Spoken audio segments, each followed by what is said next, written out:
In this video, we're diving right into the heart of EICMA 2024, the largest motorcycle show in the world. From groundbreaking releases to the latest trend in adventure bikes, we'll explore the highlights that stole the show. If you're here for a specific bike, check the timestamps below so you can jump straight into it. But trust me, you want to stick around because we're taking you along for an EICMA of a ride. As we approach the EICMA season, it's impossible for any motorcyclist not to feel a spark of excitement or at least a hint of curiosity about what's coming next. After all, it's the biggest stage in the motorcycling world where brands and fans converge together to get a glimpse of their future rides. This year, EICMA celebrated its 110th anniversary, a milestone marked by a small exhibition of rare and iconic motorcycles from the show's long history. And strangely, I didn't see a single headline about it. I mean, not even one. So naturally, I felt compelled to mention it here. Over the years, some brands have started revealing their new models before the show. A strategy to avoid the chaos of news? Or could it be a sign of insecurity? Because EICMA is way more than a show, it's a global stage. And a bike that steals the spotlight here can spark headlines that reach way beyond the motorcycling world. So why not seize the moment? Let's take a look at two very different examples so you can see how one differs from the other. Let's kick things off with Ducati, who decided to refresh their adventure lineup and announce it before EICMA. A refresh, mind you, not entirely new models, which kinda makes sense, because the buzz at EICMA, it's all about the shiny new toys, and a mid-cycle update can easily get drowned in all that noise. Ducati's approach feels pretty solid here, as they did save a few big reveals for the event itself, but we'll get to that later. For now, let's talk about what they brought to the table with this refresh. We're looking at some significant updates, a new semi-active suspension, a fuel-saving rear cylinder deactivation feature on the V4 engine, a very welcome update on a thirsty bike, and even an automatic lowering system, all of which helps them keep pace with the competition while also opening the door for shorter riders. And let's not forget the obligatory bold new graphics, because it's not a real refresh unless there's a splash of fresh paint to go with it. And then KTM launched this. At KTM, more isn't just a mindset, it's an obsession. The all-new KTM 1390 Super Adventure S Evo, with an edge that allows you to attack on different terrains. An adventure machine that's a whole nother level of crazy.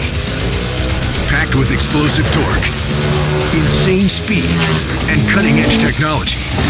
In other words, with more KTM than ever before. The new KTM 1390 Super Adventure S Evo. More is more. About 2 weeks before the opening of EICMA, KTM dropped a teaser for the 1390 Super Adventure S Evo. And while it came wrapped in all that usual marketing hyperbole, complete with a boastful 173 horsepower, I couldn't help but notice it barely made a ripple during the actual show. True to form, the Austrians doubled down on their ready-to-race mantra, literally branding this bike as a whole nother level of crazy. More displacement, more power, and more electronics, because why not? The Milan show remains an unparalleled global phenomenon. This year's attendance shattered records with over 600,000 visitors, 40,000 more than last year. And it wasn't just the crowd-breaking records. The number of exhibitors, brands, and sheer exhibition size all hit all-time highs. I don't think we can say there was one bike that completely stole the show this year, but if anyone truly capitalized on their return to EICMA, it was definitely BMW.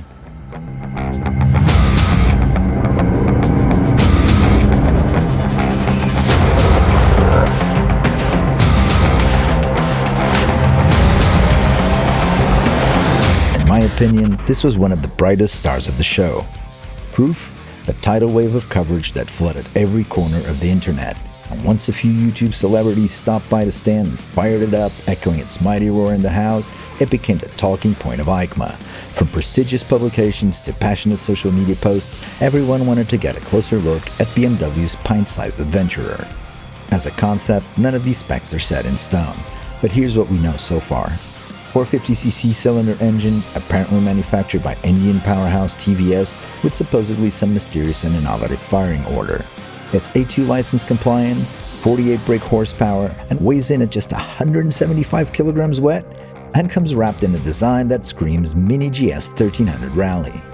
If that doesn't make your heart race, you might want to check your pulse. The only criticism I've seen floating around was about that 19-inch front wheel. Let's hope someone puts some sense into the BMW bosses so we can get a proper 21-inch front wheel off-road machine. But this is what the magic of EICMA is all about. The thrill of surprises and the stories that brands so heavily invest to create. BMW's 3-year absence forgiven in an instance. Their star didn't just shine, it practically blinded the competition, and I for one couldn't look away. EICMA delivered a staggering number of announcements and launches this year, far too many for me to even attempt keeping a track of, especially outside of my favorite segments. From the bizarre to the groundbreaking, that was something for everyone. Meanwhile, Ducati unveiled their lightest ever Superleggera, completely stealing the spotlight for the sport bike crowd. And you know me, when someone whispers lighter, I'm all ears and all smiles. Interestingly enough, Ducati's refreshed adventure lineup didn't make much noise during the show, and maybe that was intentional, to let their new superstar take the center stage. Either way, I think Ducati's strategy was quite smart. From here on out, I'll be narrowing down my focus to the segment that always steals my attention, adventure bikes, preferably the ones tipping the scales under 200 kilograms. And this year's show might just have been the most exciting of the decade, and we're not even halfway through it yet. With the introduction of bikes like the Himalayan 450, the Kove 450 RAW, and the CFMoto MT last year, we've seen a much-needed revival of the true mid-weight adventure segment, which had almost faded into obscurity. But market expectations are much higher now. Thankfully, manufacturers seem to have realized the potential of this space, and their response has been nothing short of exciting. KTM has an automatic place into the spotlight, no matter the model. In a market now buzzing with 450 twins weighing in under 200 kilograms, a single-cylinder adventure bike tipping close to 180 kilograms could have easily slipped under the radar. But this is KTM we're talking about, and the 390 Adventure R naturally drew a crowd. That said, it didn't have an official launch, because I guess it's not ready to be launched. It wasn't formally presented either, and on top of it, there wasn't even a final spec sheet available. This left anyone making videos about the 390 Adventure scrambling to repeat the same tidbits. Finally, a 21-inch front wheel. The new 390's Duke's engine will suit this bike perfectly. It has cruise control and a rally-style front end to say it means business. Some even claim this was a ground-up design. Others, myself included, can't help but see a Duke's frame beautifully exposed right in there. But what really caught my attention was that 390 Enduro tucked away behind the Adventure on the show floor. A trail bike with a Duke's engine and its extended service intervals makes a whole lot more sense than a shrunken big trail with a single cylinder to me. At least, it doesn't have the exhaust mouth routed to the base of the frame. KTM also announced a new version of their electric FreeRide, this time with a license plate and a design that edges a lot closer to a proper enduro bike. It weighs only 109 kilograms, and at least we don't have to wonder whether that's before or after charging. With a range of 2 to 3 hours of off-road use and a fast charging option to fill it up in just an hour and a half, it's undeniably practical for quick backyard adventures and low-maintenance fun. Assuming, of course, you can stomach what will likely be an obscene price tag. KTM also launched the Husqvarna version with identical specs, and that's when I noticed there's no rear brake pedal. That means both hand levers are for brakes, front and rear, confirming my fear for the absence of a clutch. And for me, that's where the real deal breaker sits.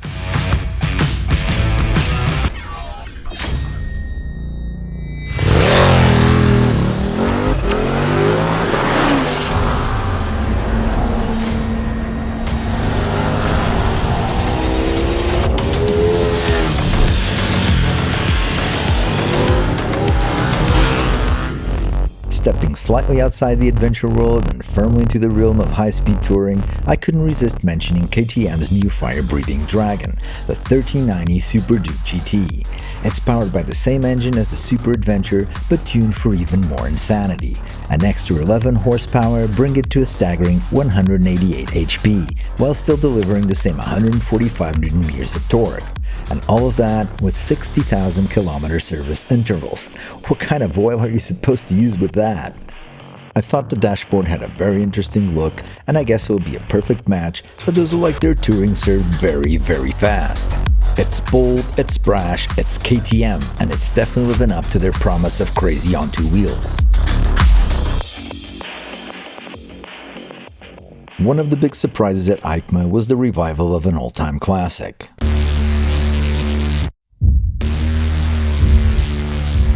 You ready? Let's go!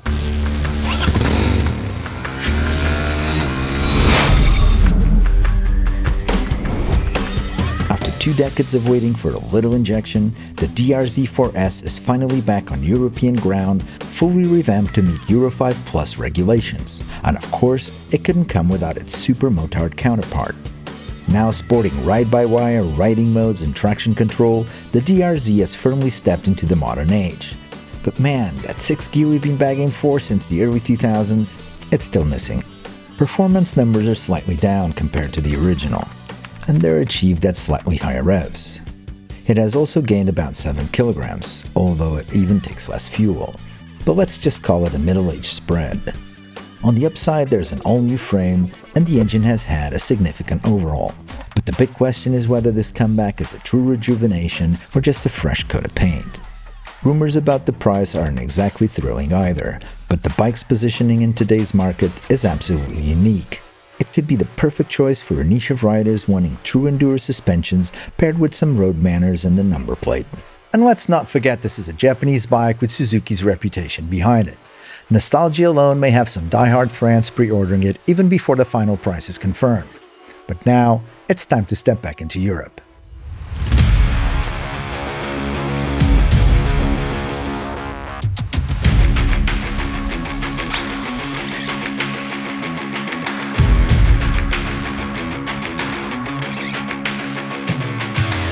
Aprilia made a bold move at EICMA 2024, putting the highly anticipated Tuareg 660 Rally front and center of their massive booth.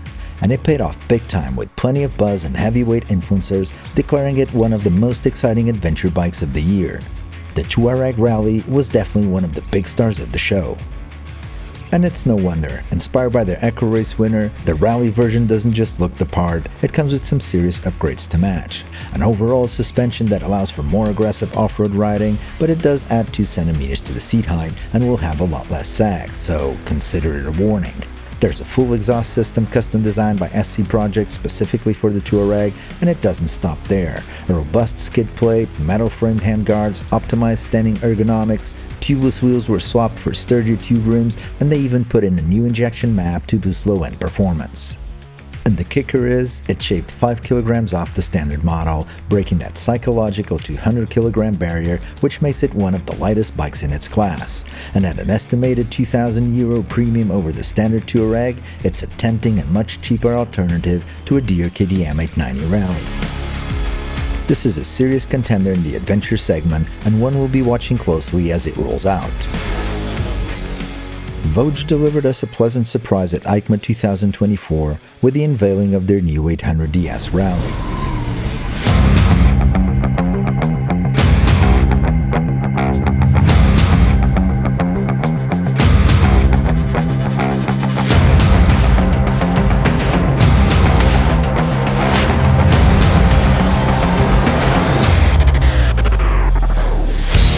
Bike with a stunning design that puts it in the run for one of the most beautiful models in the segment. Taste is a subjective thing, of course, but I'd say this is easily the best looking bike Voge has ever released, and judging by the buzz it generated, I can't be alone in that opinion. At the heart of the 800DS Rally is a reputable Lonsin engine, the same manufacturer behind some of BMW's models, pumping out 94 horsepower and 81 Nm of torque. With 200mm front suspension travel, 190mm at the rear, and a generous 24-liter fuel tank, this bike promises not just performance, but a standout autonomy in its class and an invitation to travel to the ends of your imagination.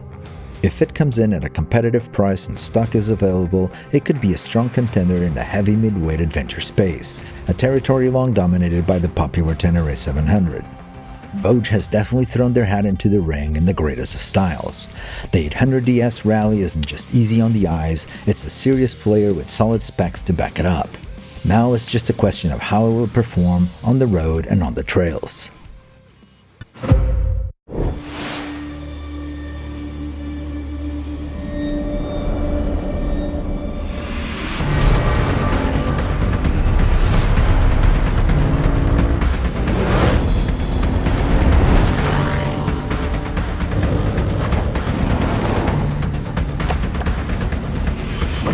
Yamaha finally unveiled their much-anticipated version of the Ténéré, still the reigning king of the heavy mid-weight adventure segment. The updates include a more modern design, improved suspensions, and the addition of ride-by-wire technology, unlocking features like riding modes and traction control. To help manage all these new capabilities, it now comes equipped with a color TFT screen and brings back a dedicated ABS button that is sure to please those who actually ride them off-road. The engine is said to have improved its low-end response, an area where it's already considered a standout. However, there's still no cruise control nor tubeless wheels, features that some might miss. Yamaha had one more up their sleeve, also bringing an updated rally version with 230mm of suspension travel, a rally-style seat, and that gorgeous classic light blue look. Geometry-wise, it seems like not much has changed, keeping the same familiar feel that fans have come to love and others will keep on hating. Wasn't it about time to improve that center of gravity? Oh well, the new Ténéré remains true to its roots, doubling down on what's made it so successful, but whether that's enough to maintain its crown in an increasingly competitive segment remains to be seen.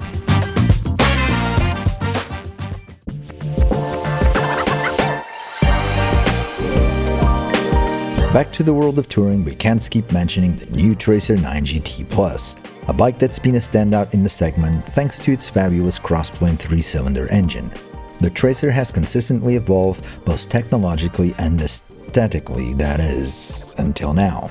Because while its cutting-edge tech continues to impress, the new styling, well, let's just say it's bold enough to even make Denali rethink its business model. And no, it just won't grow on you, man. It just won't. And maybe even Scotty is taking notes now, or wait, was it the other way around?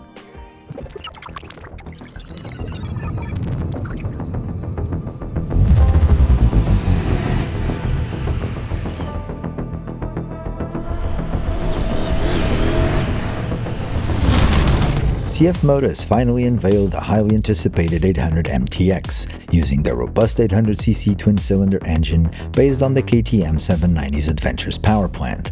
Interestingly enough, I've yet to hear of any reports about the issues often associated with KTM's versions of this engine. The specs are expected to closely match the 790 with an ever so slight weight reduction, but the real draw here is going to be the price. It's shaping up to be a very attractive option for riders who aren't keen on taking their high-end, high-cost bikes into the dirt. The global press launch is just around the corner and we can't wait for it to happen. CFMoto didn't stop there, also introducing an electric motocross concept promising performances on par with a 450cc combustion engine. It has an unusual 400-volt architecture that is typically found in electric vehicles like a Tesla car. With 310mm suspension travel, a towering 900mm seat height, and a total weight of just 125 kilograms, it's definitely a bike to keep an eye on. Quieter rides and lower maintenance, this concept hints at an exciting future for electric enduro bikes. I'm definitely curious to see how this develops. Kove came to EICMA with a final version of their 450 Rally EX competition bike, but all eyes were on the 800X Rally.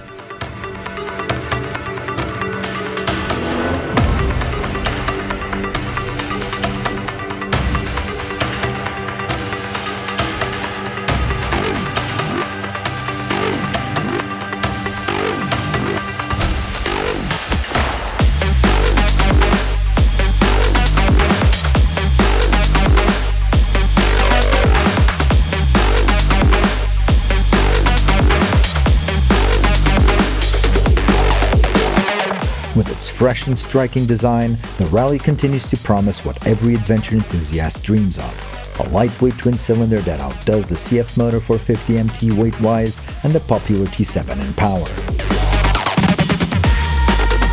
But here's the thing, Kove's marketing remains anything but clear. If their communication was more concise, there's no doubt these bikes would be getting far more attention.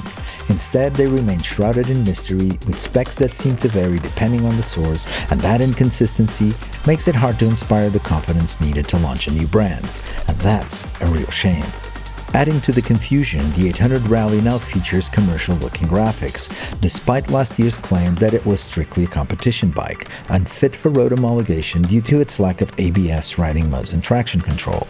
So it's kind of hard to tell what Kove is trying to accomplish here, and I bet you people will be looking for these graphics in the bikes they can buy. And that's where the 800X Pro, that now is called GT, steps in as the model most riders will actually buy. It's just 6 kilograms heavier than the Rally, but it comes with a 3-liter larger fuel tank and a rear rack, making it far more practical for real-world adventures. But will it come with a cool new graphics? The Pro still delivers class-leading performance, offering 240mm of suspension travel front and rear, riding modes, traction control, and that all-essential ABS. It's a bike that balances off-road capability with real-world usability. With its impressive 190 kilograms wet, the 800X Pro is without a doubt a very competitive and exciting proposition. We would love to get our butts on one sooner rather than later.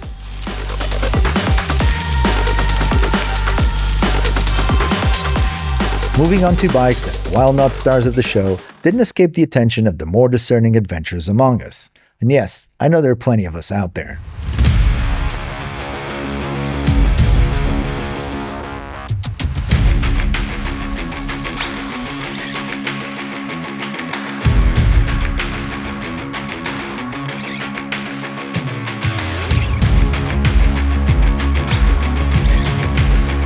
I'd say Rieju surprised everyone with a reveal of their 307 Rally.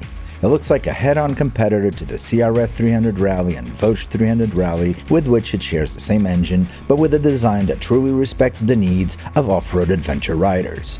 A 20.5-liter fuel tank, long travel adjustable suspension, a narrow design, and a long rally-style seat in a package that's 4 kilograms lighter than the CRF 300 Rally, but with a bit more punch, outputting 33 ponies.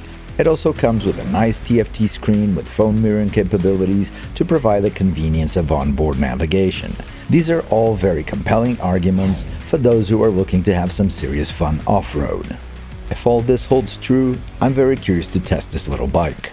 And with a price that's rumored to be highly competitive, Rieju might just prove what some so-called experts always said was impossible to achieve. Rieju is definitely going to be under our radar. Mondial might not be a household name for many, but it's a brand that's been steadily expanding its lineup with increasingly surprising models. And at EICMA, they revealed a true contender for the sub-200 kilogram twin-cylinder adventure bike crown. Enter the MUD 452. The MUD 452 takes direct aim at the CFMoto 450 MT, even sharing the same engine, and it really stands out with its Dakar-inspired design. The 17.5-liter fuel tank is split across both sides of the bike with integrated protective sliders that potentially replace the need for traditional crash bars. What's even more intriguing is Mondial's decision to buck the trends and go for a distinctly more horizontal construction. Unlike most trails that have an upright build, this unique flatter geometry promises exceptional dynamics and a low center of gravity, but I'm very curious to see how they manage rider ergonomics on a setup like this. And the spec sheet doesn't stop there. Popular Pirelli Scorpion STR tires, Brembo brakes, a robust skid plate, a fully adjustable suspension with 43mm forks offering 270mm of travel up front and 260 at the rear.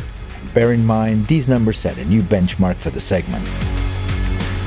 At 172 kilograms dry, it's 3 kilograms lighter than the CFMoto 450 MT, which combined with its suspension and geometry, make it a very tempting package. And at a killer price of just 6,300 euros, it's shaping up to be a true game changer. Moto Morini has been carving out its place in the European market with attractive pricing and striking designs.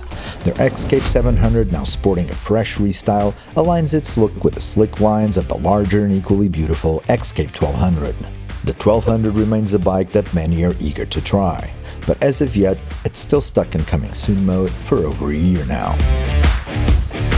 But Moto Morini wasn't about to miss out on the 450cc twin-cylinder adventure bike craze. Enter the ALLTRHIKE 450, a futuristic-looking model with generous seat dimensions that appears designed for comfort, making it an interesting option for those who often ride with a passenger. Like the CFMoto 450 MT, it's powered by the same twin-cylinder engine and comes equipped with 210mm of suspension travel up front and 190mm at the rear. Paired with a 21-inch front wheel and 18-inch at the rear, it's firmly planted in the adventure category. But just like the rest of their adventure lineup, it's still in that elusive coming soon stage. And as far as the name that left everyone confused, here's my take on it. It's likely a play on TR, and if I'm right, it's a clever nod to the bike's off-road intentions and adventure spirit. Let's welcome the all-terrain hike. Honda had plenty of announcements at EICMA, but for some reason, one of motorcycling's most iconic brands didn't make as much noise as expected this year. One of the most intriguing reveals was a new 3-cylinder engine featuring an electric turbocharger. This could be a game-changer in tackling ever stricter emissions regulations, potentially extending the life of combustion engines or at least delaying their demise. An electric compressor doesn't need to wait for a specific engine speed to kick in, meaning it can boost power at any RPM. In theory, this delivers a much smoother and more linear response, increasing an engine's potential dramatically, and that might just make the idea of a turbocharged bike more appealing to many riders. There's a lot of excitement around this innovation, though as usual, it's met with some skepticism online. Hopefully by next year we'll see this technology applied to actual models, making its potential a lot clearer.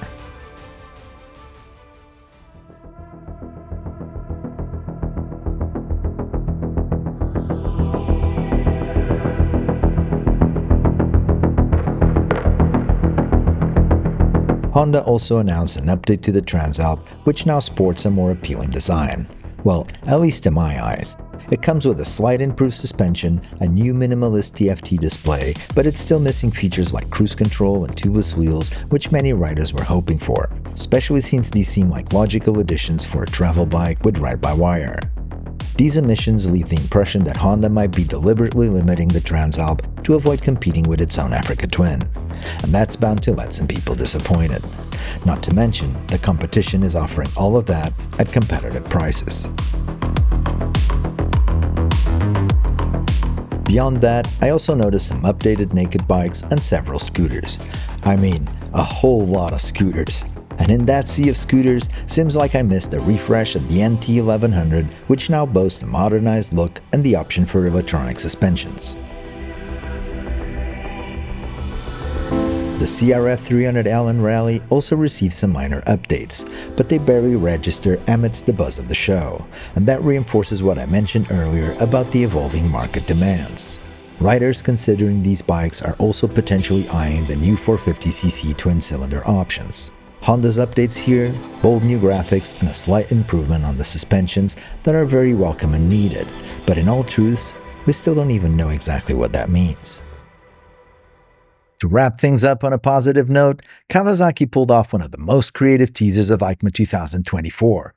They planted the seed for a future bike with almost nothing and still managed to make quite the splash. Inside the giant adventure theme box, they gave us just a peek. A 21-inch front wheel and the unmistakable headers of a twin-cylinder engine. Naturally, this sparked rumors of the return of the beloved KLE 500, a bike that still holds a special place in many riders' hearts. One detail that caught my eye though was the single front disc brake, suggesting Kawasaki might be prioritizing weight savings for off-road capabilities. But hey, let's not get ahead of ourselves. For now, we'll just have to wait and see if Kawasaki delivers a bike with the performance and charm that made the original KLE so iconic. Until then, let's keep our hopes in check and our fingers crossed. For adventure enthusiasts, I really think this was one of the most exciting shows of the decade, with options to suit every taste, budget, and needs. But with so many revelations, which one were your favorites? Let me know in the comments below and share what excited you the most. I hope you have enjoyed our EICMA 2024 retrospective, and if your heart pumps in RPMs like mine does, don't forget to rev that like button, share, and subscribe, and I'll catch you on the next ride.